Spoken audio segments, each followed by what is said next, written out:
Abu Sufyan on line academy کی جانب سے تمام اسٹوڈنٹس کو گرافک ڈیزائننگ کے کلاس نمبر 42 میں خوش آمدید کہتے ہیں۔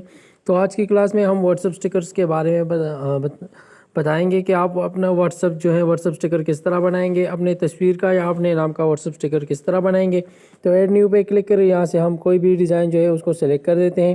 اس کے بعد آپ نے کیا کرنا ہے، آپ نے یہاں سے گیلری سے اگر آپ اپنے تصویر کا بنانا چاہتے ہیں تو یہاں سے تصویر پہ کلک کریں، گیلری پہ کلک کریں اور گیلری سے آپ صرف وہی پکچر اس کو امپورٹ کریں جو جس کا آپ نے بیک گراؤنڈ ریموو کیا ہو۔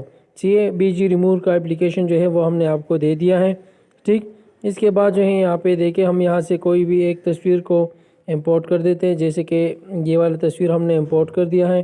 میں بس سمپل سا ایک ڈیزائن بنانا چاہوں گا آپ کے لیے، ٹھیک۔ باقی آپ نے جتنے بھی ٹیکسٹ وغیرہ لکھنے ہیں تو وہ آپ اس کے بعد لکھ سکتے ہیں، جیسے کہ میں یہاں پہ صرف اپنا نام لکھ دیتا ہوں۔ باقی آپ جو کچھ بھی لکھنا چاہتے ہیں تو وہ آپ لکھ سکتے ہیں۔ محمد ذیشان ٹیکسٹ وغیرہ کا فونٹس بھی آپ چینج کر سکتے ہیں، کلرز بھی چینج کر سکتے ہیں، صحیح۔ اور آپ کچھ بھی کر سکتے ہیں، یہاں سے میں ٹیکسٹ کا کلر بھی چینج کر دیتا ہوں، صحیح۔ یہ بس ایک سمپل سا ڈیزائن تھا وہ جو میں نے بنا دیا ہے، ٹھیک۔ اس کے بعد آپ نے کیا کرنا ہے، یہاں پہ دیکھیں ٹرانسپیرنٹ کا آپشن ہے، ٹرانسپیرنٹ پہ کلک کریں۔ جو بھی آپ سٹکرز بنائیں گے تو سب سے پہلے آپ اس کا بیک گراؤنڈ وہ ٹرانسپیرنٹ کریں گے، اس کو آپ ٹرانسپیرنٹ بیک گراؤنڈ میں سیو کریں گے۔ اس کے بعد سیو کے آپشن پر کلک کریں گے۔ سیو کے آپشن پر کلک کرتے وقت آپ یہ خیال رکھیں گے کہ اس کو آپ JPG میں سیو نہیں کریں گے، اس کو آپ نے PNG میں سیو کرنا ہے۔ PNG پہ کلک کریں اور اس کے بعد آپ نے سیو کے آپشن پر کلک کرنا ہے، سیو کر دیا۔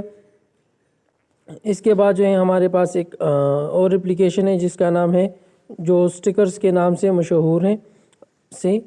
یہ اپلیکیشن ہے، اس کا انٹرفیس یہی ہے۔ اس کے بعد آپ نے کیا کرنا ہے، آپ نے اس اپلیکیشن کو اوپن کرنا ہے اور یہ اس کا انٹرفیس یہاں پہ دیکھیں ہم نے بہت سارے سٹکرز بھی بنائے ہیں۔ آپ نے کسی ایک سٹکرز پہ کلک کرنا ہے، جہاں اس پہ کلک کریں۔ اس پہ کلک کرنے کے بعد یہاں پہ دیکھیں ایڈ سٹکر کا آپشن موجود ہے، ایڈ سٹکر پر کلک کریں اور سٹکر پر کلک کرنے کے بعد آپ ڈائریکٹلی گیلری میں آ جائیں گے اور جو پکچر آپ نے سیو کیا ہے وہ یہاں پہ ہمارے پاس موجود ہے، تو اس پہ کلک کریں۔ کلک کرنے کے بعد یہاں سے لوڈ پہ کلک کریں اور لوڈ پر کلک کرنے کے بعد ایڈ ناؤ پہ کلک کریں اور ایڈ ناؤ پہ کلک کرنے کے بعد آپ سے پوچھ رہے کہ آپ اس کو کون سے واٹس ایپ میں ایڈ کرنا چاہتے ہیں، تو ہم بزنس واٹس ایپ میں اس کو سیو کرنا چاہتے ہیں، تو اس پہ کلک کریں اور یہاں سے آپ ایڈ پہ کلک کریں۔ اس کے بعد آپ واٹس ایپ پہ جائیں۔ واٹس ایپ میں جانے کے بعد یہاں سے آپ کوئی بھی چیٹ اوپن کریں اور چیٹ اوپن کرنے کے بعد یہاں پہ دیکھیں یہ والا جو آپشن ہے، ایموجیز والا جو آپشن ہے، اس پہ آپ کلک کریں اور اس پر کلک کرنے کے بعد یہاں پہ دیکھیں یہ والا جو آپشن ہے یہاں پہ وہ آ چکا ہے، اس پہ کلک کریں اور اس پر کلک کرنے کے بعد دیکھیں یہاں پہ وہ ہمارے پاس ایڈ ہو چکا ہے۔ جیسے کہ میں اس کو سینڈ کر دیتا ہوں تو یہ دیکھیں یہ ہمارا اسٹکر وہ تیار ہو چکا ہے۔ تو امید ہے تو تمام اسٹوڈنٹس ایک اسٹکر بنا کے ہوم ورک گروپ میں سبمٹ کروائیں۔ امید ہے کہ آج کی کلاس مفید رہی ہوگی۔ کل تک کے لیے اجازت چاہتے ہیں۔ السلام علیکم ورحمۃ اللہ وبرکاتہ۔